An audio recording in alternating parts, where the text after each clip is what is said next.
Uhlalo jikelele we-ANC uGwede uthi ubudlelwane be-ANC kanye neqembu elibusayo laseZimbabwe iZANU-PF kugcwele ukuthusana kanye nokusabisana.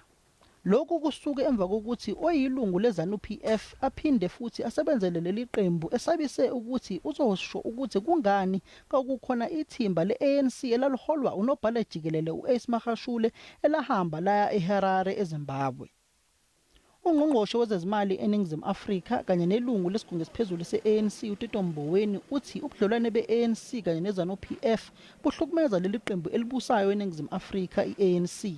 Umengameli uCyril Ramaphosa uphinde wavala imingcele ewu-20 la eNingizimu Afrika ebalwa nakhona iBeitbridge border post. To reduce congestion and the high risk of transmission, Cabinet has decided that the 20 land ports of entry that are currently open will be closed until the 15th of February for general entry and departure.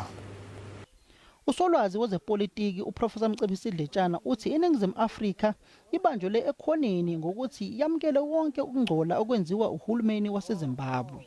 So South Africa is now forced to accept impropriety, illegality and ethical leadership to tyrant governments simply because it is nursing the support of SADC and the OAU. So it's hamstrung to some degree. The only solution really is that if you increasingly have in some of our neighboring countries governments that truly care for the well-being of their own people. Ungqongqoshe uDokotela uAaron Motsoaledi uthi abantu bokufika abafuna ukungena eNingizimu Afrika ngokukhethekile kumele babhalele ihhovisi lakhe. But they believe their case is worth considering. They will then apply to the Minister of Home Affairs for exemption, but they must give a copy of the passport, a copy of temporary residence visa, a demonstration of exceptional circumstances. Uhulumeni waseNingizimu Afrika usuthathe izinyathelo ezinqala ukuthi babambe ukubhebhetheka kwaleli bhubhane iCovid-19.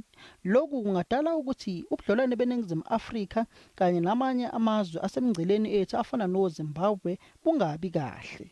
Ngingosamkele Maseko wezindaba ze-SABC eGoli.